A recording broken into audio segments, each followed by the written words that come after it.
ॐ अज्ञानतिमिरान्धस्य ज्ञानाञ्जनशलाकया चक्षुन्मीलितं येन तस्मै श्रीगुरुवे नमः।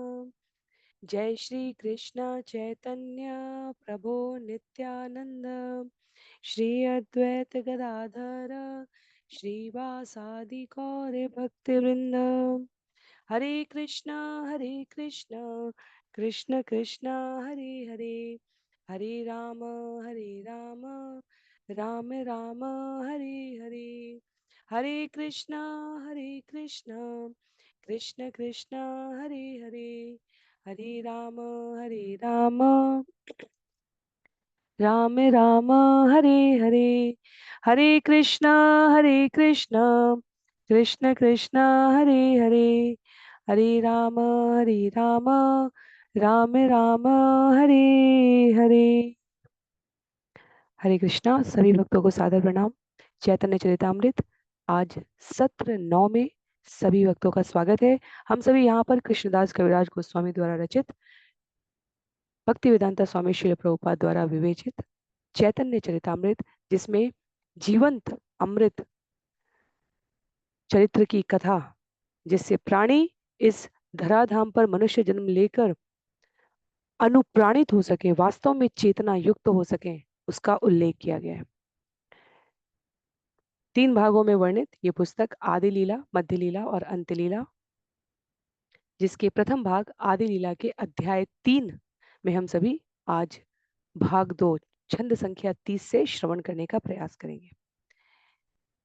संक्षेप में यदि हम स्मरण करने का प्रयत्न करें तो अध्याय 3 का नाम है श्री चैतन्य महाप्रभु के प्राकट्य के बाह्य कारण, और इन बाह्य कारण में प्रथम 4 छंदों में वहां प्रस्तावना वर्णित की गई है कि चैतन्य महाप्रभु किस प्रकार से अपने आप को इस धराधाम पर अवतरित करने के लिए विचार कर रहे हैं, और इतने सरल रूप में आ रहे हैं ताकि सामान्य जनमानस भी उनको समझ सके, उनके उद्देश्य से अपने आप को संबद्ध कर सके। छंद संख्या 5 से 13 के बीच में हमने श्री कृष्ण के प्राकट्य के बारे में श्रवण किया, जहां हमने जाना कि द्वापर युग के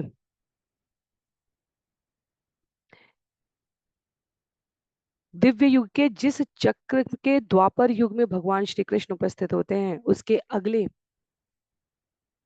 युग कलयुग में चैतन्य महाप्रभु अवतरित होते हैं। तो हमने ब्रह्मा जी के दिनों की गणना के अनुसार एक दिन में 71 दिव्य चक्र, 14 मनु, और प्रत्येक मनु के जीवन काल में भगवान उपस्थित नहीं होते, ये जाना।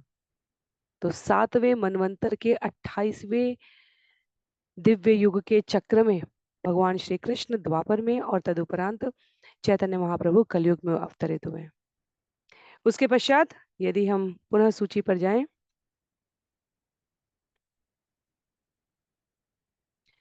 तो छंद संख्या 14 से लेकर 29 तक भगवान श्री कृष्ण का लीला समाप्ति के पश्चात विचार करने का यहाँ उल्लेख है, जहां वो कहते हैं कि विधि भक्ति की परिसीमा है, जीव मुझे भय या सम्मान से स्मरण करे, इसमें पूर्णता नहीं है।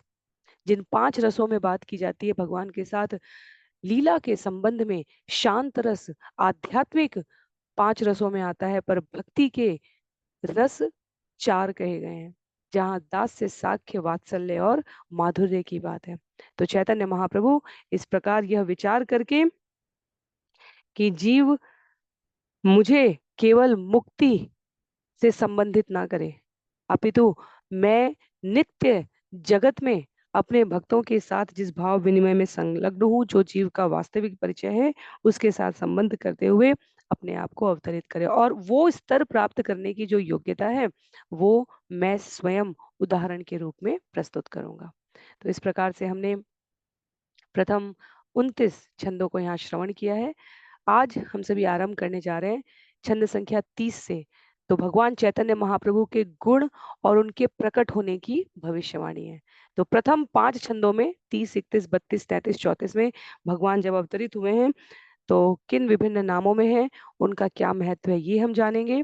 तत्पश्चात 35 से 40 में अगले 6 छंदों में गर्ग मुनि ने, जिन्होंने द्वापर युग में भगवान श्री कृष्ण के अवतरित होने पर उनका नामकरण संस्कार किया था, उनकी भविष्यवाणी यहाँ संबद्ध करते हुए ये पुष्टि की जा रही है कि कैसे निर्णित था कि चैतन्य महाप्रभु के रूप में भगवान एक बार पुनः अवतरित होंगे। पूर्ण पुरुषोत्तम भगवान अपने अंशावतारों में नहीं, अपने पूर्ण स्वरूप में। उसके पश्चात 41 से 49 हम सभी चैतन्य महाप्रभु के शारीरिक लक्षणों और गुणों की विष्णु सहस्त्र नाम से साम्यता में श्रवण करेंगे। भगवान के चरित्र और गतिविधियों का संक्षिप्त निरूपण 50 से 83 छंद में है और भक्त और अभक्त का अंतर इन 7 श्लोकों में 84 से 91 में। कौन जानेगा भगवान को और कौन सामने उपस्थित होते हुए भी नहीं जान पाएगा। तो आरंभ करते हैं छंद संख्या 30 से, जहां पर भगवान के विभिन्न नामों के बारे में कहा गया है। जिनके पास पुस्तक है वो पुस्तक का प्रयोग करेंगे, अन्य सभी के लिए यहाँ स्क्रीन पर श्लोक भी है। चैतन्य सिंहेर नवद्वीपे अवतार, सिंह ग्रीव सिंह वीर्य सिंहेर हुंकार। इस प्रकार सिंह रूप भगवान चैतन्य नवद्वीप में प्रकट हुए हैं। उनके कंधे सिंह जैसे हैं, उनकी शक्ति सिंह जैसी है और उनका उच्च स्वर सिंह जैसा है। तो जहाँ छंद संख्या 29 में हमने श्रवण किया था, वहां कारणों को विचार करने के पश्चात श्री कृष्ण कलयुग के प्रारंभ में नदिया में अवतरित हुए हैं। और यहाँ भक्ति वेदांता स्वामी श्रील प्रभुपाद ने खगोल विज्ञान की गणना के अनुसार जो सूर्य सिद्धांत पुस्तक उनके गुरु भक्ति सिद्धांत सरस्वती ठाकुर ने प्रस्तुत की है, उनके अनुसार प्रत्येक युग 12 संध्या में विभाजित होता है और शेष संध्या पिछले युग का अंतिम भाग है और प्रथम संध्या प्रथम युग का प्रथम भाग है। और इन दोनों के संधि निर्माण के अवसर पर सूर्य सिद्धांत की गणना के अनुसार 36,000 सौर वर्षों तक कलयुग की प्रथम संध्या गई गई है। तो जब भगवान प्रकट हुए हैं तो 4,586 सौर वर्ष हम सबके अनुसार जो प्रतिवर्ष की गणना है वो व्यतीत हो चुकी है। तो सिंह जैसे कंधे यहाँ पर बल के अर्थ में, सामर्थ्य के अर्थ में कहा गया है, स्वर के अर्थ में कहा गया है और शक्ति के अर्थ में कहा गया है। सिंह रूप भगवान चैतन्य नवद्वीप नदिया में उपस्थित हुए। सेई सिंह वसुक जीवे हृदय कंदरे, कलमश द्विरद नाशे याहार हुंकारे। कहते हैं वह सिंह प्रत्येक जीव के हृदय के भीतर आसीन हो, इस प्रकार वे अपनी गर्जना से मनुष्य के हाथी जैसे पापों को दूर करें। तो सिंह की गर्जना से यहाँ, सिंह की गर्जना यहाँ सामर्थ्य सात्विक अर्थ में कहकर हाथी जैसे पाप कितना भी भारी पाप का उपक्रम क्यों ना हो, वो भगवान की सिंह जैसी गर्जन से, हरिनाम के संकीर्तन के पूर्ण निनाद से लुप्त हो जाए, समाप्त हो जाए। यहाँ कहा गया है प्रथम लीलार तार विश्वम्भर नाम, भक्ति रसे भरिल धरिल भूत ग्राम। अपनी प्रारंभिक लीलाओं में वे विश्वम्भर नाम से जाने जाते हैं क्योंकि वे संसार को भक्ति रूपी अमृत से आप्लावित कर देते हैं और इस तरह जीवों का उद्धार करते हैं। तो जब आरंभ में भगवान अवतरित हुए हैं वास्तव में, तब जब हम कथा श्रवण करेंगे उत्पन्न होने के पश्चात, तब ये हमें ज्ञात होगा। विश्वम्भर का अर्थ है जो इस जगत को भरण पूर्ण पोषण प्रदान करे और प्रेम रूप, प्रेम का स्वरूप, भगवान की भक्ति का प्रेमास्वादन ये भगवान अपने विश्वम्भर रूप में कर रहे हैं। तो यहाँ पर इसलिए पहले विश्वम्भर के रूप में भगवान प्रकट हुए हैं, उसको यहाँ पर प्रस्तुत किया गया है। छंद संख्या 33 में कहते हैं डुब्रिंग धातुर अर्थ पोषण धारण, पुशिल धरिल प्रेम दिया त्रिभुवन। डुभ्रंग क्रिया धातु जो विश्वम्भर शब्द की मूल है, पोषण तथा पालक की सूचक है। वे चैतन्य महाप्रभु भगवत प्रेम का वितरण करके तीनों लोकों का पालन पोषण करते हैं।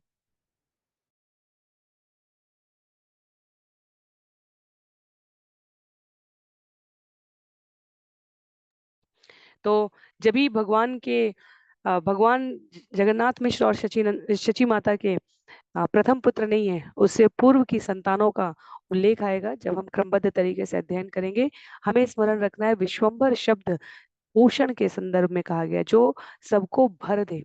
तो वे भगवत प्रेम का वितरण करके तीनों लोकों का पालन पोषण करते हैं, इसलिए वह विश्वम्भर कहलाते हैं। तो हम क्रमबद्ध अध्ययन करेंगे इसको। यहाँ पर परिचय के रूप में उनके नाम का उल्लेख किया गया है। शेष लीलाय धरे नाम श्री कृष्ण चैतन्य, श्री कृष्ण जानाए सब विश्व कैल धन्य। अपनी अंतिम लीलाओं में वे भगवान श्री कृष्ण चैतन्य के नाम से विख्यात हैं। वे भगवान श्री कृष्ण के नाम तथा महिमा के बारे में शिक्षा देकर सारे संसार को आशीर्वाद प्रदान करते हैं। तो जब भगवान विश्वंभर से चैतन्य महाप्रभु बनेंगे, जब वह सन्यास ग्रहण करेंगे, तब के बारे में यहाँ संदर्भित करते हुए कहते हैं कि केवल प्रथम 24 वर्ष में चैतन्य महाप्रभु पूरे लीला काल 48 वर्ष तक रहे हैं धराधाम पर। प्रथम 24 वर्ष तक वह गृहस्थ आश्रम में रहे हैं और सन्यास आश्रम में 25वें वर्ष में जब प्रवेश करते हैं तो 48 वर्ष की कुल आयु उन्होंने इस भौतिक जगत में प्रकट की है। तो कार्यों का अंतिम अंश शेष लीला जिसको कहा जा रहा है यहाँ पर, जिसमें चैतन्य महाप्रभु है, वो 24 वर्ष का है। उसके पश्चात यहाँ पर उल्लेख करते हैं आचार्य तात्पर्य में कि चैतन्य महाप्रभु की जो सन्यास अवस्था है उसका उद्देश्य जनता का आध्यात्म के वास्तविक मूल अर्थ को समझने के प्रति ध्यान आकृष्ट करना था। इसलिए यहाँ दो नामों के साथ दो प्रकार का कार्य हो रहा है। सामाजिक प्रथा किसी भी प्रकार से विचलित ना हो, सन्यासी के रूप में सामान्य जन तब भी और आज भी व्यक्ति को भगवान के प्रतिनिधि के रूप में संबंधित कर पाता है, और इसलिए चैतन्य महाप्रभु ने ये कार्य किया था। तो ये भी आगे विचार में आएगा जब हम चर्चा करेंगे। यहाँ अभी विश्वम्भर के रूप में, चैतन्य महाप्रभु के रूप में, और छंद संख्या 35 में कहा जा रहा है, तार युग अवतार जानी गर्ग महाशय, कृष्णेर नाम करने करी अच्छे निर्णय। कहा गया है उनको, अर्थात चैतन्य महाप्रभु को कलयुग के लिए अवतार जानकर ही गर्ग मुनि ने कृष्ण के नामकरण संस्कार के समय उनके आविर्भाव की भविष्यवाणी की थी। क्या की थी? आसन वर्णास्त्रयो ह्यस्य गृह्णतोऽनुयुगं तनु, शुक्लो रक्तस्तथा पीत इदानीं कृष्णतां गत। जब यह बालक कृष्ण विभिन्न युगों में प्रकट होता है तो उसके अन्य तीन रंग होते हैं, श्वेत, लाल तथा पीत। इस समय यह दिव्य श्याम कृष्ण के रंग में प्रकट हुआ है। तो श्वेत, लाल तथा पीत में यदि हम स्मरण करें तो ये तीनों में से कोई भी रंग चैतन्य महाप्रभु के नहीं है। पर उन्होंने आगे क्या कहा? आगे वे कहते हैं छंद संख्या 37 में, शुक्ल रक्त पीत वर्ण एति न द्युति, सत्य त्रेता कली काले धरे न श्रीपीति। श्वेत, लाल तथा पीत ये तीन शारीरिक कांतियां हैं जिन्हें लक्ष्मी देवी के पति भगवान क्रमशः सत्य, त्रेता तथा कलयुग में धारण करते हैं। तो सतयुग में श्वेत की बात की गई है, त्रेता यहाँ पर लाल रंग से संबंधित किया गया है, और पीत यहाँ पर स्वर्ण कांति की आभा। ये छंद संख्या श्रीमद् भागवतम में स्कंद 10 अध्याय 8 से संबंधित श्लोक है, जहां पर कहा गया है पीत स्वर्ण कांति, यह भगवान कलयुग में स्वरूप धारण करेंगे। श्रील प्रभुपाद यहाँ पर कह रहे हैं, इदानीम द्वापरे तीन्हो हैला कृष्ण वर्ण, यही सब शास्त्रागम पुराणे मर्म। अब द्वापर युग में भगवान श्याम रंग लेकर अवतरित हुए। इस संदर्भ में पुराणों तथा अन्य वैदिक ग्रंथों के कथनों का यही सार है। द्वापरे भगवान श्याम पीतवासा निजायुध, श्रीवत्सादिभिअंकश्च लक्षण रूप लक्षित। द्वापर युग में भगवान श्री कृष्ण कृष्ण वर्ण में प्रकट होते हैं। वे पीत वस्त्र धारण करते हैं, वे अपने आयुध लिए रहते हैं तथा कौस्तुभ मणि एवं श्रीवत्स चिन्ह से अंकित रहते हैं। उनके लक्षणों का ऐसा वर्णन किया गया है। तो ये भाग जहां पर गर्ग मुनि परिचित करा रहे हैं। हमें विचार करने की आवश्यकता है कि भगवान एक युग में एक से अधिक अवतार के रूप में आते हैं। एक युग में भगवान ने एक से अधिक अवतार धारण किया है। जब यहाँ पर सतयुग के श्वेत की बात की जाती है तो हमें भगवान का हंस रूप जो हम स्कंद 11 में ब्रह्मा जी के द्वारा अनुरोध किए जाने पर हंस रूप में भगवान ने सनत सनंदन सनातन सनत कुमार को शिक्षा ज्ञान प्रदान किया है, उसका उल्लेख किया जा रहा है। तो इन विभिन्न नामों के पश्चात गर्ग मुनि की भविष्यवाणी ये 35 से 40 छंद भगवान के अन्य युगों में अन्य रूपों के और रंग के बारे में बतलाते हुए द्वापर का कृष्ण वर्ण, कलयुग का पीत वर्ण, प्रच्छन्न रूप में ही सही, क्योंकि विधि के रूप में तो 3 ही युग में भगवान अवतरित होते हैं। कलयुग का जो भगवान का स्वरूप है वो भक्त अवतार है। इसलिए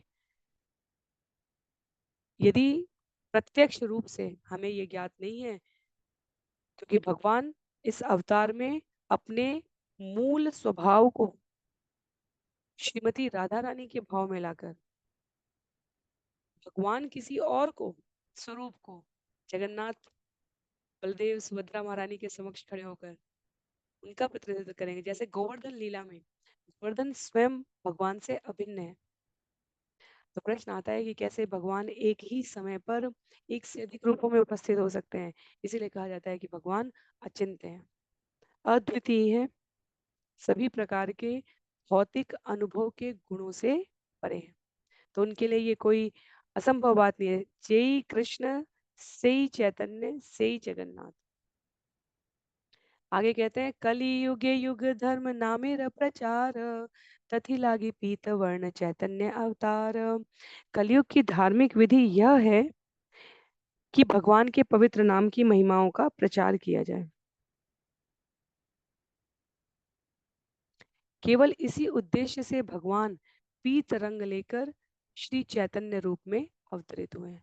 तो जिन्होंने मायापुर में दर्शन किया है पंचतत्व का, जहाँ भगवान की वास्तविक लीला स्थली बताई गई है, वहाँ स्वर्ण कांति से तो उस रंग में ऐसा लगता है पिघले हुए सोने की जो आभा होती है, उस आभा से युक्त वर्ण वाले भगवान के विग्रह स्थापित है। तो अगर हम इस्कॉन मायापुर डालें यूट्यूब पे, तो हमें जिन भगवान के दर्शन होते हैं वो रंग पीत वर्ण यहाँ पर कहा जा रहा है, जो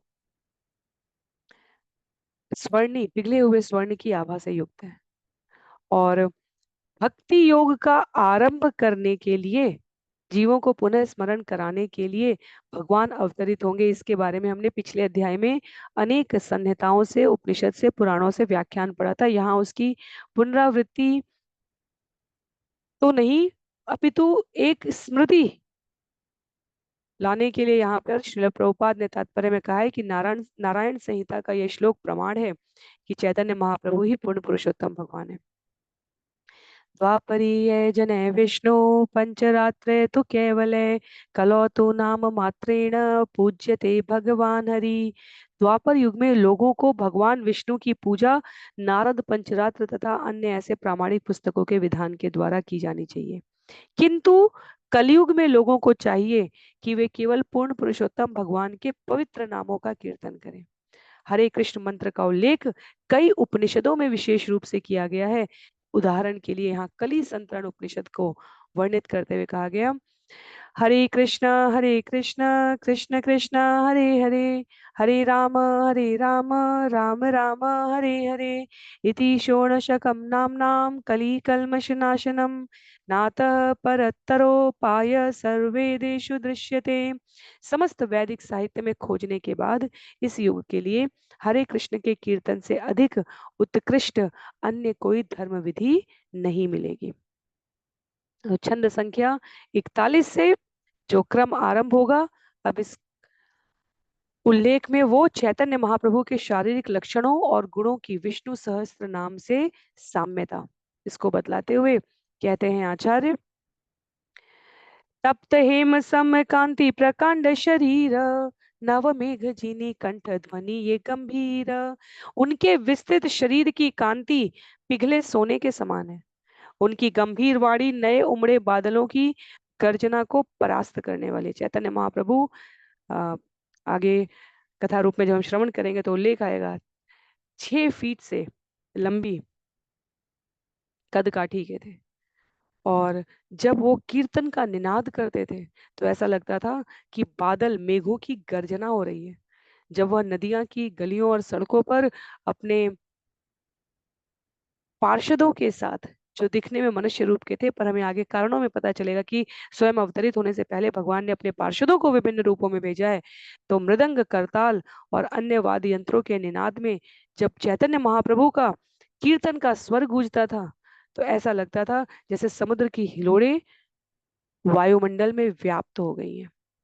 तो उनकी गंभीर वाणी नए उमड़े बादलों की गर्जना को परास्त करने वाली है।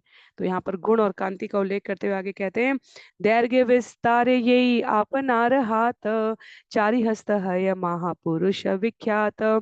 जो व्यक्ति अपने हाथ से 4 हाथ ऊंचा और इतना ही चौड़ा होता है वह महापुरुष कहलाता है।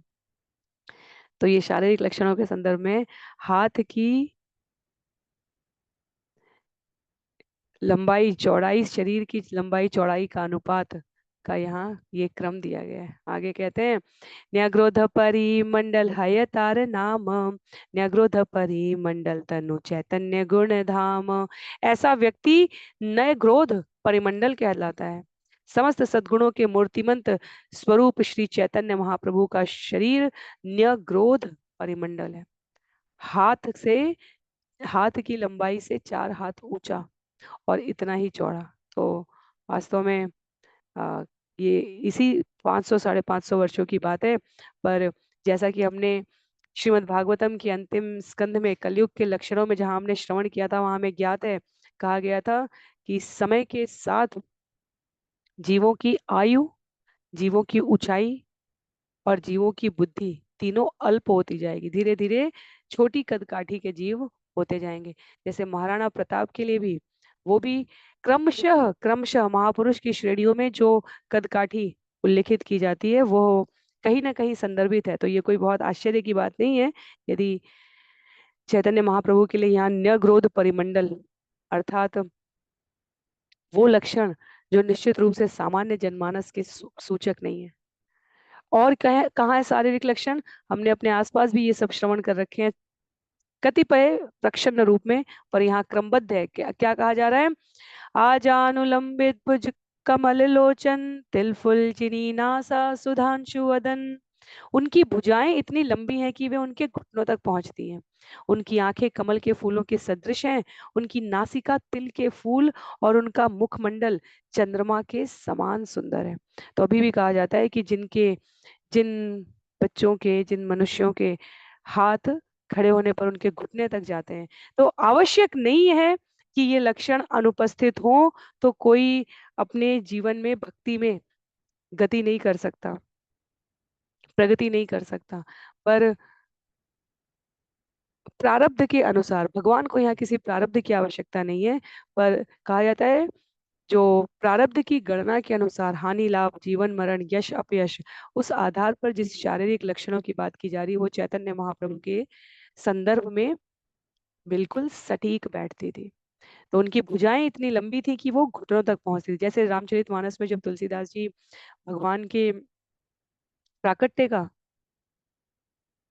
समय बतलाने चले हैं, या यहाँ सुखदेव गोस्वामी श्रीमद् भागवतम में भगवान श्री कृष्ण के उपस्थित होने का जो सौर ग्रहों का, ग्रहों के मंडल में उनकी स्थिति का आकलन करने जा रहे हैं, तब वो बताते हैं कि सारे ग्रह अपने आप को सबसे शुभ अवस्था में उपस्थित कर लेते हैं, क्योंकि ग्रहों की उपस्थिति की अनुकूलता इसमें है कि जब भगवान आ रहे हो तो वो अपने आप को सर्वश्रेष्ठ स्थिति पर रख लें। भगवान ग्रहों की स्थिति देखकर नहीं आते, ग्रह अपने आप को भगवान की स्थिति देखकर उस क्रम में व्यवस्थित कर लेते हैं। हमने स्कंद 5 में इसको श्रवण किया था। कि ग्रहों की स्थिति जैसे कुम्हार का चाक होता है और उस पर उड़ने वाली, कुम्हार का चाक घूम रहा है और उस पर उड़ने वाली जो मक्खी है अगर, तो वो जब चाहे जिस तीली पर चाहे वैसे बैठ सकती है। तो इसीलिए जब ज्योतिष में ग्रहों की गणना बताई जाती है, तो अभी इस घर में था, अभी इस घर में प्रवेश कर गया, वो कोई लीनियर मोशन नहीं करता, वो कोई सीधी रेखा में ग्रह अपनी गति नहीं करते हैं। ग्रह अनुकूल कर लेते हैं अपने आप को, जैसी प्रकृति में घटना होने वाली है उसके अनुसार। प्रकृति भगवान के निर्देशन में चलती है। तो उसी प्रकार से ये जो लक्षण यहाँ उल्लिखित हैं, ये संदर्भित करने के लिए कि इन लक्षणों की उपयोगिता यदि वो भगवान के मनुज रूप में अवतरित होने पर अपने आप को नहीं दिखाएँगे, तो फिर कब दिखाएँगे? तो भगवान की भुजाएँ उनके घुटनों तक पहुँचती हैं। भगवान की आँखें कमल के फूलों के सदृश, कमल की पंखुड़ियों के सदृश कही गई हैं। भगवान की नासिका तिल के फूल की इतनी सुघड़ कही गई है और उनका मुखमंडल चंद्रमा के समान सुंदर कहा गया है। बहुत सारे कारण आते हैं वास्तव में। जब हम इस क्रम में आगे श्रवण करेंगे, रसास्वादन करेंगे तब एक-एक कारण आएँगे। पर जब बहुत ही संक्षिप्त में जब भगवान श्री रामचंद्र दोपहर 12 बजे हुए हैं, यदि हम सब राम कथा को जानते हैं तो हमें ज्ञात है कि राम, लक्ष्मण, भरत, शत्रुघ्न एक साथ उपस्थित नहीं हुए थे। एक समझिए आज यदि दोपहर 12 बजे भगवान राम आए, तो अगले दिन सुबह भरत आए थे और उस अगले दिन की दोपहर में शत्रुघ्न और लक्ष्मण आए थे। तो जब भगवान अवतरित हुए, सूर्यदेव स्थिर हो गए। जब भगवान राम के रूप में आए तो चंद्र ने भगवान से किंचित अनुरोध भरा पर शिकायत भरा संदेश व्यक्त किया। उन्होंने कहा भगवान सूर्यदेव तो अपने रथ के साथ कहा जा रहा है 1 महीने तक अयोध्या नगरी में उस समय उत्सव रहा क्योंकि रात्रि हुई ही नहीं। यदि भगवान श्री कृष्ण की लीला में 1 वर्ष, 1 निमिष मात्र बीत गया जब ब्रह्म विमोहन लीला हुई, तो जब भगवान राम अवतरित हुए और 1 महीने तक रात्रि ही नहीं हुई, तो ये हमें आश्चर्य भी नहीं लगना चाहिए। पर अयोध्या वासियों को इसका होश ही नहीं था। तो चंद्रदेव ने कहा भगवान से, भगवान हम भी आपके दर्शन के इस रूप के, इस नवजात शिशु के रूप में अभिलाषी हैं। आपने सूर्यवंश में जन्म लिया है, आपने अ, सूर्यदेव को इतना कृतार्थ किया, तो मेरे ऊपर ये अनुकंपा कब होगी? तो भगवान ने कहा, मेरे भक्त इतने प्रसन्न हैं, तुम कैसे अप्रसन्न रहते हो? मैं चंद्र की आभा में 2 बार अवतरित होऊँगा। तो इसलिए रात के 12 बजे भगवान द्वापर में कृष्ण लीला में आते हैं और पूर्णिमा के दिन भगवान यहाँ चैतन्य महाप्रभु के रूप में अवतरित होंगे। जब चंद्र की नीम के पेड़ के नीचे चंद्र की आभा जब भगवान प्रकट होते हैं, तो उनके मुखमंडल पर चंद्रमा सोचता है कि मेरी इस शीतल आभा का लाभ क्या यदि भगवान उपस्थित हो और उनका मुखमंडल प्रकाश से अवतरित न हो। तो पूर्णिमा के दिन भगवान वहां उपस्थित होंगे। ये कथा आगे आएगी। यहाँ पर भगवान का मुखमंडल चंद्रमा के समान सुंदर है। तो इसलिए भगवान ने न केवल चंद्रदेव को इस प्रकार प्रसन्न किया, अपितु सौंदर्य की उपमा के लिए चंद्रदेव के इस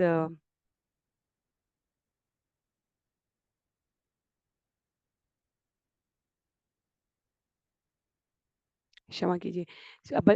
अपितु चंद्रदेव के इस सौंदर्य के वर्धित करने वाली उपमा को स्थान-स्थान पर अपनी शरीर कांति के लिए प्रयुक्त भी किया। आगे कहते हैं छंद संख्या 45 में शांत दांत कृष्ण भक्ति निष्ठा पारायण भक्त वत्सल सुशील सर्वभूते सम। वे शांत संयमी तथा भगवान श्री कृष्ण की दिव्य सेवा में निष्ठा पारायण है।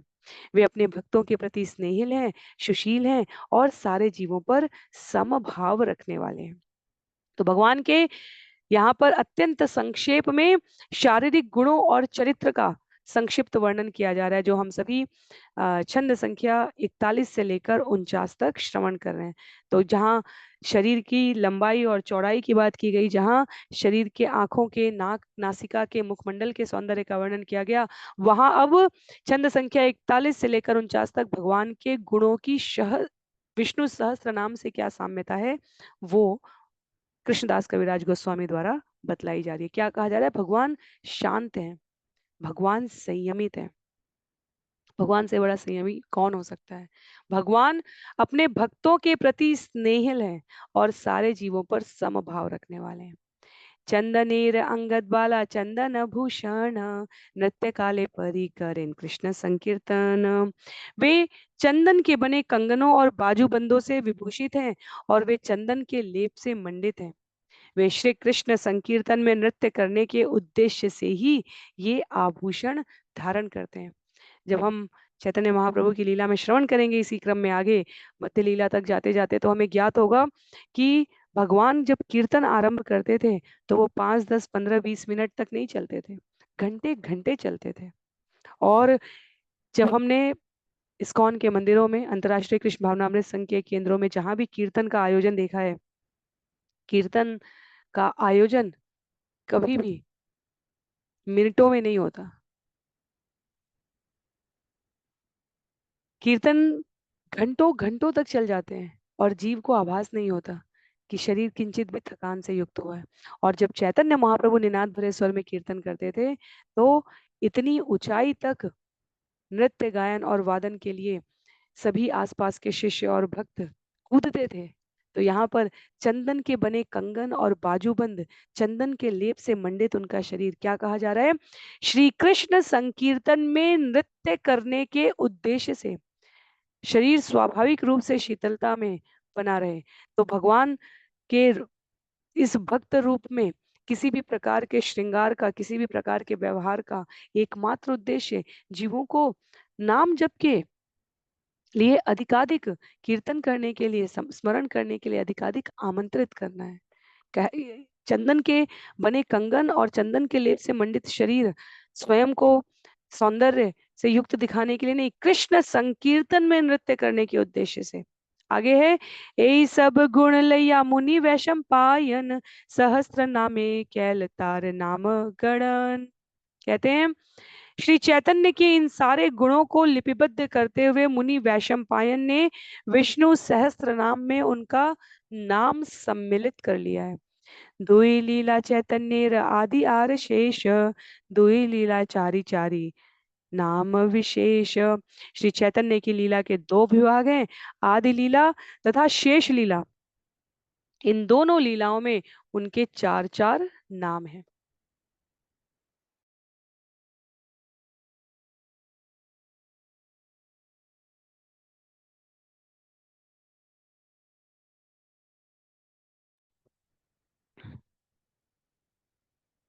क्षमा कीजिएगा।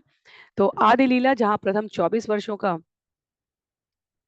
उल्लेख किया गया है, वहीं मध्य लीला और अंत लीला मिलाकर अगले 24 वर्षों का उल्लेख है। पर हमें स्मरण रखना चाहिए कि जहाँ आदि लीला प्रथम 24 वर्ष 17 अध्यायों में वर्णित है, वहीं मध्य लीला और अंत लीला का जो शेष लीला जिसे कहा जा रहा है, उसमें जो आधे 24 वर्ष हैं, उस परार्ध के बाद के 24 वर्षों के जो अंतिम 6 वर्ष हैं, वो अंत लीला अत्यंत गुह्य लीला, जहाँ यदि जीव वास्तव में भगवान के दर्शन कर ले तो उसका शब्द के द्वारा वर्णन करना असंभव है। तो इसलिए क्या किया जाता है, अंत्य लीला के संदर्भ में अनुभव से केवल उसको उल्लेखित किया जा सकता है। और उस अनुभव के लिए चैतन्य महाप्रभु ने स्वयं को उस अनुभव से अन्य शब्द रूप में किंचित ज्ञान के रूप में स्मरण कर पाए, वो अंतिम 6 वर्ष की लीला है। तो शेष लीला का जो 24 वर्ष यहाँ पर बतलाया जा रहा है, वह वास्तव में पुनः आचार्यों द्वारा दो भाग में अंत्य लीला और मध्य लीला के रूप में विभाजित है। पर यहाँ पर कृष्णदास कविराज गोस्वामी कह रहे हैं कि दोनों लीलाओं में उनके चार चार नाम है। आगे छंद संख्या 49 में विष्णु सहस्त्र नाम की वैशंपायन मुनि की जो साम्यता है वो व्यक्त करते हुए कहते हैं, सुवर्ण वर्णो हेमांगो वरांगश्चंदनांगदी संन्यास कृक्षम शांतो निष्ठा शांति परायण। अपनी आदि लीला में वे सुनहरे अंग वाले गृहस्थ के रूप में प्रकट होते हैं। उनके अंग प्रत्यंग सुंदर तथा उनका चंदन लेपित शरीर पिघले सोने जैसा लगता है। शेष लीला में वे संन्यास ग्रहण करते हैं और वे समभाव वाले तथा शांत रहते हैं। वे शांति तथा भक्ति के सर्वोच्च धाम हैं, क्योंकि वे निर्विशेषवादी अभक्तों को चुप करा देते हैं। चैतन्य महाप्रभु के जीवन काल में बड़े से बड़ा अभक्त उनके शरीर कांति के प्रकाश से, उनके व्यवहार के प्रभाव से अपने अभक्त स्वभाव को भूल गया है। और एक नहीं, अनेकानेक हमें कथाओं में अभी आगे उदाहरण पता चलेंगे। तो विष्णु सहस्त्रनाम स्तोत्र का ये श्लोक जो हमने यहाँ श्रवण किया है, इसके बारे में श्रील प्रभुपाद तात्पर्य में कहते हैं, सुवर्ण वर्ण जब वैशंपायन मुनि विष्णु सहस्त्रनाम में ये व्यक्त कर रहे हैं, तो ये वास्तव में कहाँ है? ये इस चैतन्य महाप्रभु की लीला में। चैतन्य का व्यक्तित्व सोने के समान मोहक है, और इसलिए बलदेव विद्याभूषण ने वरांग शब्द का अर्थ यहाँ पर अपूर्व सौंदर्य के रूप में कहा है। पर जब यही चैतन्य महाप्रभु गृहस्थ जीवन त्याग कर अपने उद्देश्य के प्रचार के लिए संन्यास ग्रहण करते हैं, भगवान के गुह्य सत्य का वर्णन करते हैं, ज्ञान के द्वारा कृष्ण के भक्ति के प्रति अनुरक्ति हो सके, ऐसी चर्चा से सबको तुष्ट करते हैं। जब सार्वभौम भट्टाचार्य से भगवान मिलेंगे तो पहले उनको वाचन करने देंगे वेद वेदांत की विभिन्न सूत्र टीकाओं का, और जब वो कृष्ण के प्रति अपने भाव व्यक्त करेंगे, तब सार्वभौम भट्टाचार्य, जिनको बड़े बड़े राजे महाराजे श्रवण करते थे, वह उस क्षण में पहचान जाते हैं कि ये युवा सन्यासी शास्त्रों के लक्षणों के आधार पर भगवान के अतिरिक्त और कोई नहीं हो सकता। तो चैतन्य महाप्रभु एक और अपने इस 48 वर्ष के मनुष्य जीवन में कृष्ण भक्ति का विप्लव वितरण करेंगे, और साथ ही ज्ञान की प्रभा में आभा मंडित अवस्था में अद्वैतवादियों के अहंकार का नाश भी करेंगे। पर अंततः जो उद्देश्य है वो केवल भक्ति की सरिता बहाना है, इसलिए ये निर्विशेषवाद अभक्त इस श्रेणी में समयोपरांत सन्यास के कुछ वर्षों बाद उनकी कोई अधिक रुचि नहीं रहेगी। उनके दर्शन मात्र से अभक्तों का समस्त प्रकार का अहंकारपूर्ण कुतर्क खंडित हो जाता था। कहते हैं, व्यक्त करी भागवते कहे बार बार, कलियुगे धर्म नाम संकीर्तन सार। कहते हैं, श्रीमद् भागवतम में बारंबार स्पष्ट रूप से कहा गया है कि कलयुग में धर्म का सार कृष्ण के पवित्र नाम का कीर्तन करना है। इति द्वापर उर्वीश स्तुवन्ति जगदीश्वरम नाना तंत्र विधानेन कलौ अपि यथा शृणु।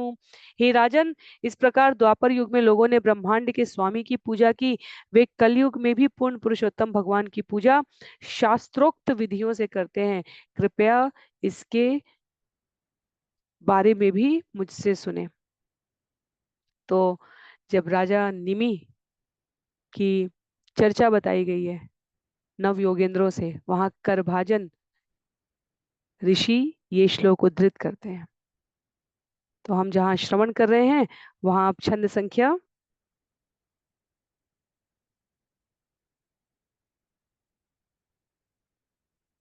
50 से लेकर 83 तक ये जो वर्णन आरंभ होने जा रहा है, ये चैतन्य महाप्रभु के चरित्र और गतिविधियों का संक्षिप्त निरूपण है। क्या कह रहे हैं? द्वापर युग में उपस्थित करभाजन ऋषि ने निमि के माध्यम से सूचित किया है कि कलयुग में पूर्ण पुरुषोत्तम भगवान की पूजा शास्त्रोक्त विधि से होगी। और वो शास्त्रोक्त विधि क्या है? छंद संख्या 52, कृष्णवर्णं तुषा कृष्णं सांगोपांगास्त्र पार्षदं यज्ञ संकीर्तन प्राय यजंती ही सुमेधस। कलयुग में बुद्धिमान व्यक्ति ईश्वर के उन अवतार की पूजा करने के लिए सामूहिक कीर्तन करते हैं जो कृष्ण नाम का निरंतर गान करते हैं। यद्यपि उनका शरीर श्याम वर्ण का नहीं है, किंतु वे स्वयं कृष्ण हैं। उनके साथ उनके पार्षद, सेवक, आयुध तथा विश्वस्त संगी रहते हैं। तो बुद्धिमान व्यक्ति उन ईश्वर की पूजा करेंगे जो स्वयं सामूहिक कीर्तन करते हैं, निरंतर कृष्ण नाम का गान करते हैं। वो कृष्ण वर्ण में नहीं आते, पर वो स्वयं कृष्ण है। भगवान का ये पीत वर्ण, ये स्वर्णिम आभा से युक्त रंग का स्वरूप तब तक प्रदर्शित नहीं होता जब तक वे चैतन्य महाप्रभु के रूप में नहीं हुए। गौर हरि के रूप में जब वो जाने गए, तब तक से पहले किसी को ज्ञात नहीं था। जब हम अभी उनके बाल्यकाल की लीला श्रवण करेंगे, उनके गुरुकुल की लीला श्रवण करेंगे, निवासी नगर के निवासियों के साथ उनके व्यवहार का श्रवण करेंगे, तब कोई कह भी नहीं सकता था कि ये भगवान है। पर जीवन का वो परिवर्तन जहाँ अपने उद्देश्य के लिए वह स्वयं को प्रकट करते हैं, उसके बाद की जो यात्रा है वह उनके दर्शन करते ही। कहते हैं श्रील प्रभुपाद, केवल श्री चैतन्य महाप्रभु का दर्शन करने से मनुष्य को तत्काल भगवान कृष्ण का स्मरण हो जाता था। और इसलिए आचार्य इन समस्त सूत्रों के, संकेतों के संकलन के आधार पर उन्हें विष्णु तत्व के रूप में, स्वयं भगवान श्री कृष्ण के रूप में स्वीकार करते हैं। आगे शीलजीव गोस्वामी के वैदिक साहित्य से प्रस्तुत एक श्लोक का उल्लेख है, जिसमें कहा गया है कि कलयुग में यज्ञ की, अर्च विग्रह की और अन्य ध्यान धारणा की विधियों का सम्यक पालन करना क्रमशः जैसे जैसे कलयुग बढ़ेगा जीवों के लिए दुष्कर होता जाएगा। इसलिए चैतन्य महाप्रभु की पूजा करने का जो उपक्रम बनेगा, उसमें सब एक साथ एकत्र होकर हरे कृष्ण कीर्तन करेंगे। जो भगवान ने किया उसका कार्य रूप में अनुकरण करने का एकमात्र स्वरूप चैतन्य महाप्रभु है। मर्यादा पुरुषोत्तम के रूप में भगवान ने जो किया वो हम भाव रूप में स्वीकार करते हैं। भगवान श्री कृष्ण ने जो किया वो तो हम उनमें से कुछ भी नहीं कर सकते, उसका तो हम अनुकरण कर ही नहीं सकते, भाव रूप या कार्य रूप किसी भी रूप में नहीं। पर चैतन्य महाप्रभु के द्वारा जो अन्यों को अपने वास्तविक संबंध के बारे में ज्ञान प्रदान करने के लिए कीर्तन का आयोजन किया गया, वो सभी एक साथ कृष्ण वर्णम त्विषा कृष्णम, कृष्ण नाम की प्रधानता को स्थापित करने वाले, कृष्ण भावनामृत की शिक्षा देने वाले, सबको साथ में लेकर महामंत्र का कीर्तन हरे कृष्ण कृष्ण कृष्ण हरे हरे, हरे राम राम राम हरे हरे, इसका संचार करने वाले। कलयुग में कहा जा रहा है कि विभिन्न प्रकार के धार्मिक स्थलों में पूजा से अधिक भक्ति का प्रचार संभव नहीं रह जाएगा। तो पूजा से अधिक अर्थात विधि पूर्वक, भय या सम्मान से, पर हरे कृष्ण का कीर्तन कहीं भी कभी भी किसी के भी द्वारा किया जा सकता है। इसलिए सार्वभौम भट्टाचार्य जो बाद में भगवान के शिष्य बन जाएंगे, वे कहेंगे, उनका कथन है, दिव्य भक्ति योग के सिद्धांत के समाप्त हो जाने पर भक्ति विधि का पुनः उद्धार करने के लिए श्री चैतन्य, कृष्ण चैतन्य प्रकट हुए हैं। आगे छंद संख्या 53 में कहते हैं,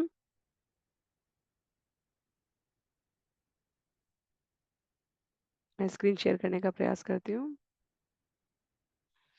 सुन भाई ये सब चैतन्य महिमा, ए श्लोके कहे तार महिमा रसीमा। प्रिय भाइयों, कृपया चैतन्य महाप्रभु की इन सारी महिमाओं को सुनो।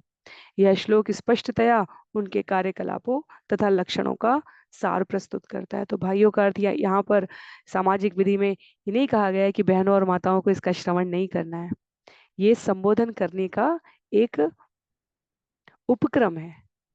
कृष्ण ए दुई वर्ण सदा यार मुखे, अथवा कृष्ण के तीनों वर्ण निज सुखे।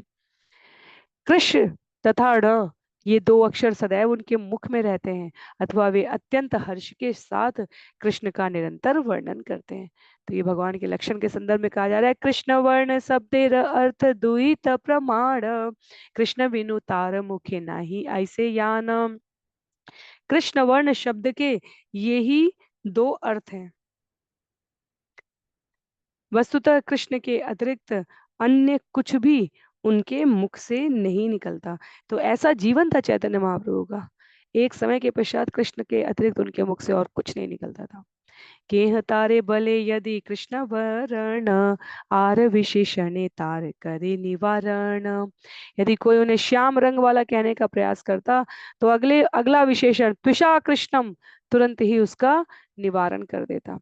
अर्थात भगवान अपने आप में कृष्ण को सदैव धारण करने वाले, तो श्याम वर्ण कहने से पहले वह धारण करके अपनी देह कांति में क्या क्या वर्णित हो रहे हैं। देह कांते हयते हो अकृष्ण वर्ण, अकृष्ण वर्ण कहे पीत वर्ण। उनके शरीर की कांति निश्चित रूप से श्याम नहीं है, वे श्याम नहीं है। इससे यह सूचित होता है कि उनका रंग पीला है। तो कृष्ण, कृष्ण और न, त्विषा और कृष्णम शब्द यहाँ इस बात को संबंधित हो रहा है कि कोई इतनी बार कृष्ण कह दे कि वो उसे कृष्ण ही समझने लगे, तो भगवान अपने भक्त रूप से सूचित कर रहे हैं कि नहीं नहीं नहीं, वह श्याम नहीं है। यह तो उनके द्वारा धारण किया गया शब्द है, मंत्र है, जिसका वो रसास्वादन कर रहे हैं। उनका रंग तो पीला है। और जब जब गुह्य कारण अध्याय में हम जाएंगे तो हमें पता चलेगा श्रीमती राधा रानी की शारीरिक आभा कांति को धारण किए हैं भगवान अपने इस चैतन्य महाप्रभु के स्वरूप में। भाव, शारीरिक कांति, कार्य, वैष्णव की सर्वोच्च शिरोमणि श्रीमती राधा रानी, उनकी उपस्थिति को चैतन्य महाप्रभु धारण करते हैं अपने हर सूचक और संकेत के साथ। कैसे बताया गया है यहाँ छंद संख्या 58 में। कलोयम विद्वांस स्फुटम अभियजन्ते द्युतिभरा, अकृष्णांगम कृष्णं मख विधिभिरुत्कीर्तनमये, उपास्यं च प्राहुर्यमखिल चतुर्थाश्रमजुषाम्, सदेवश्चैतन्याकृतिरति तरां नः कृपयतु। कलयुग में पवित्र नाम के संकीर्तन यज्ञ द्वारा विद्वान लोग उन भगवान श्री कृष्ण की पूजा करते हैं जो श्रीमती राधा रानी की भावनाओं के तीव्र वेग के कारण अब अकृष्ण हैं। वे उन परम हंसों के एकमात्र आराध्य देव हैं जिन्होंने चतुर्थ आश्रम संन्यास की सर्वोच्च अवस्था प्राप्त कर ली है। ऐसे पूर्ण पुरुषोत्तम चैतन्य महाप्रभु हम पर अपनी अहेतु की कृपा प्रदर्शित करें। तो कृष्ण वर्णम तुषा कृष्णम, तुषा और कृष्णम जो यहाँ कहा जा रहा है, इतना कृष्णमय जीवन है श्रीमती राधा रानी का कि भगवान उपस्थित हुए हैं तो उन श्रीमती राधा रानी को यहाँ अपने प्रत्येक कार्य से, व्यवहार से, लक्षणों से, भाव से व्यक्त कर रहे हैं। कलयुग के पवित्र नाम के संकीर्तन यज्ञ में विद्वान लोग उन भगवान कृष्ण की पूजा कर रहे हैं जो श्रीमती राधा रानी की भावनाओं के तीव्र वेग के कारण अब अकृष्ण हो गए। जैसे अपार, जिसका पार न पाया जा सके, अपार महिमा, तो अकृष्ण वो जो कृष्ण से परे कुछ भी नहीं है। प्रत्यक्षताहार तप्त कांचनेर द्युति, याहर शटाय नाशे अज्ञान तमस्तति। उनके पिघले सोने जैसे चमकीले रंग को प्रत्यक्ष देखा जा सकता है जो अज्ञान के अंधकार को दूर करता है। जीवेर कल्मष तमो नाश करी बारे, अंग उपांग नाम नाना अस्त्र धरे। जीवों का पापमय जीवन अज्ञान से उत्पन्न होता है। उस अज्ञान को नष्ट करने के लिए वे अपने अनेक शस्त्र अस्त्र साथ लेकर आए हैं, यथा उनके पूर्णांश रूपी पार्षद, उनके भक्त तथा उनका पवित्र नाम। तो कलयुग में चैतन्य महाप्रभु के रूप में जब भगवान अवतरित होते हैं तो उनके अस्त्र क्या हैं? उनके पार्षद, उनके पूर्ण अंश रूपी पार्षद, उनके भक्त और उनका पवित्र नाम। कोई भी कार्य जीव इस जगत में जिसे हम पाप कहते हैं करता है तो वह उसकी अज्ञान अवस्था का द्योतक होता है। इसके आधार पर उसे उसका फल नहीं मिलेगा ये नहीं कहा जा रहा है, पर यदि जीव ज्ञान की अवस्था में, प्रकाश की अवस्था में रहे तो वह अज्ञान और पाप की अवस्था में जाएगा ही नहीं। इसलिए भगवान उस अवस्था में न जाए जीव, इसके लिए किस अस्त्र का प्रयोग कर रहे हैं?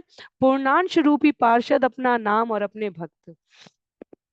कहते हैं छंद संख्या 61 में, भक्ति विरोधी कर्म धर्म व अधर्म, ताहर अकल्मष नाम से ही महातम।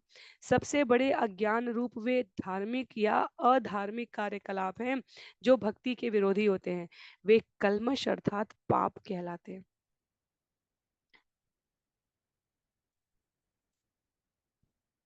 बहुत ही कड़ा शब्द है और बहुत ही स्पष्टता से व्यक्त कहा गया है।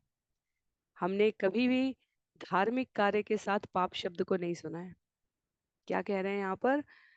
वे धार्मिक या अधार्मिक कार्यकलाप जो भक्ति के विरोधी है, वो धार्मिक कार्य भी स्वीकृत नहीं है जिससे भक्ति समुन्नत ना हो रही हो, जिससे भक्ति की स्थापना ना हो रही हो।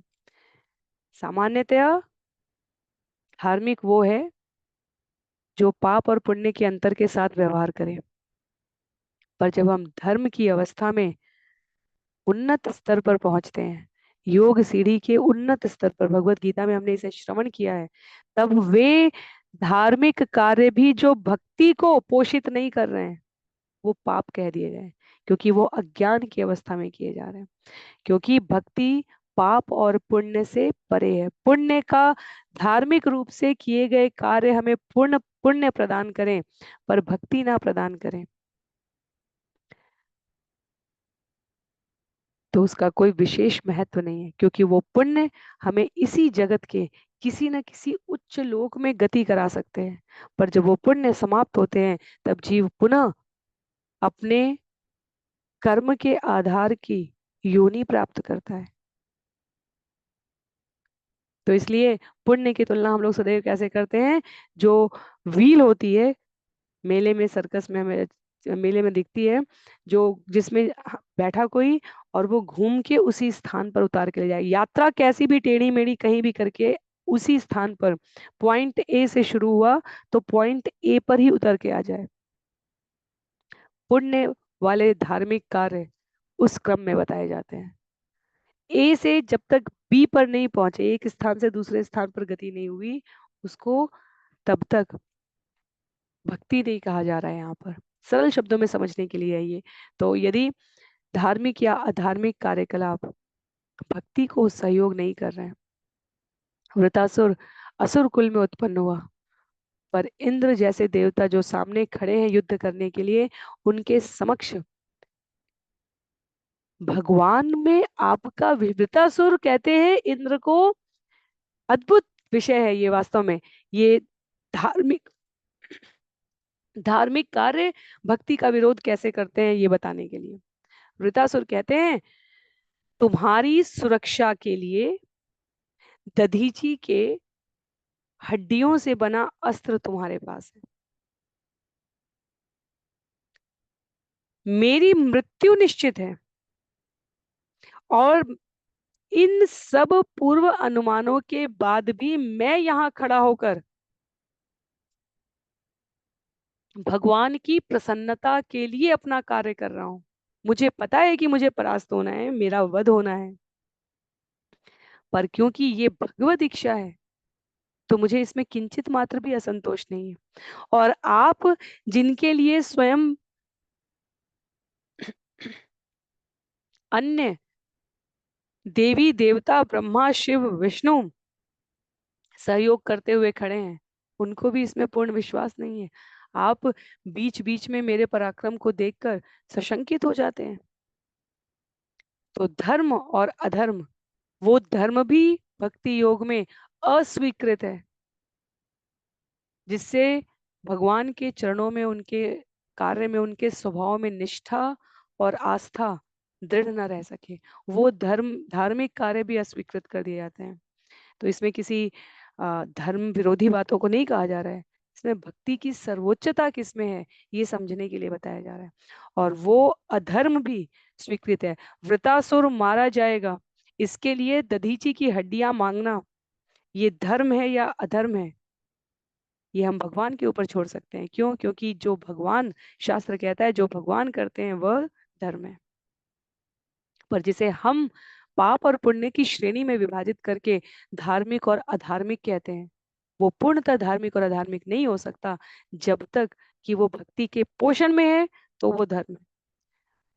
और तथाकथित रूप से धार्मिक होकर भी यदि वो भक्ति का पोषण नहीं कर रहा, तो आचार्य कहते हैं वो अधार्मिक है, क्योंकि वो जीव को भ्रमित कर रहा है, वो जीव को अज्ञानता में, जहां पूर्ण, पूर्ण का अर्थ पूर्ण है, उसके अतिरिक्त जो कुछ भी है वो अपूर्ण है। तो यदि पुण्य करके भी हम पूर्ण परमेश्वर को नहीं समझ पाए, तो वो अज्ञान कहा गया है यहाँ पर। बस इतना ही सरल शब्दों में समझना है। आगे कहते हैं, बाहुतुली हरि बलि प्रेम दृष्टे चाय करिया कलमश नाश प्रेमे ते भासाय। अपनी भुजाएं उठाकर पवित्र नाम का कीर्तन करते हुए और सबको गहन प्रेम से देखते हुए वे समस्त पापों को दूर कर देते हैं और भगवान के प्रेम से सबको आप्लावित कर देते हैं। तो यहाँ क्या किया जा रहा है? यदि हमें विषय सूची में, यदि हमें स्मरण रखने में किंचित भी कष्ट हो, तो छंद संख्या 50 से 83 तक हम जो श्रवण कर रहे हैं वह चैतन्य महाप्रभु के चरित्र और गतिविधियों का संक्षिप्त निरूपण प्रस्तुत किया गया है।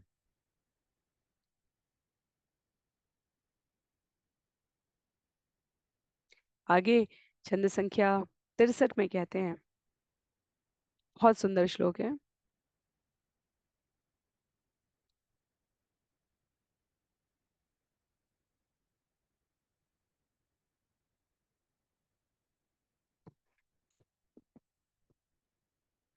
स्मितालोक शोकं हरति जगतां यस्य परितो गिरां तु प्रारंभ कुशल पटलीमपल्लवयति पदालम्बः कं वा प्रणयति नहि प्रेम निवहम् सदैवश्चैतन्याकृतिरति तराम न कृपयतु। श्री चैतन्य के रूप में पूर्ण पुरुषोत्तम भगवान हम पर अपनी अहेतुकी कृपा की वृष्टि करें। उनकी स्मित हास्य से युक्त दृष्टि तुरंत ही संसार के सारे शोकों को दूर कर देती है और उनकी वाणी शुभ भक्ति लताओं को पल्लवित कर जीवन प्रदान करती है। उनके चरण कमलों की शरण लेने से तुरंत ही दिव्य भगवत प्रेम का उदय हो जाता है। तो श्री चैतन्य के रूप में पूर्ण पुरुषोत्तम भगवान हम पर अपनी अहेतुकी कृपा की वृष्टि करें, ये प्रार्थना की जा रही है। उनके स्मित हास्य से युक्त दृष्टि तुरंत ही संसार के सारे शोकों को दूर कर दे और उनकी वाणी शुभ भक्ति लताओं को पल्लवित कर जीवन प्रदान करती है। उनके चरण कमलों की शरण लेने से तुरंत ही दिव्य भगवत प्रेम का उदय हो रहा है। और यदि हम स्मरण करना चाहें, तो चैतन्य महाप्रभु के रूप में भगवान ने जीवों से हरिनाम स्मरण करो, हरि कीर्तन करो, अपने आप को सदैव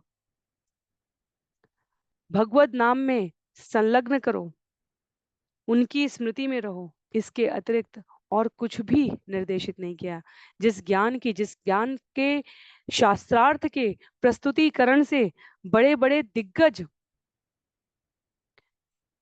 तत्ववेत्ता विज्ञानी परास्त हो जाते थे, उस ज्ञान को भी चैतन्य महाप्रभु ने, आगे कथा आएगी, कि यूं ही उन पुस्तकों को जो उन्होंने लिखी थी, गंगा की सरिता में, लहरों में प्रवाहित कर दिया था। और जो छोड़ा है वो क्या है? शिक्षाष्टकम के 8 श्लोक। और उसमें पहला श्लोक अपने आप में पर्याप्त है जीव को पूर्ण रूपेण भक्ति में सराबोर करने के लिए। तो जिन स्वर्णिम आभा से युक्त स्वरूप के स्मित हास्य की बात की जा रही है, मैं स्क्रीन पर चैतन्य महाप्रभु का वो स्वरूप दिखाने का प्रयास कर रही हूँ।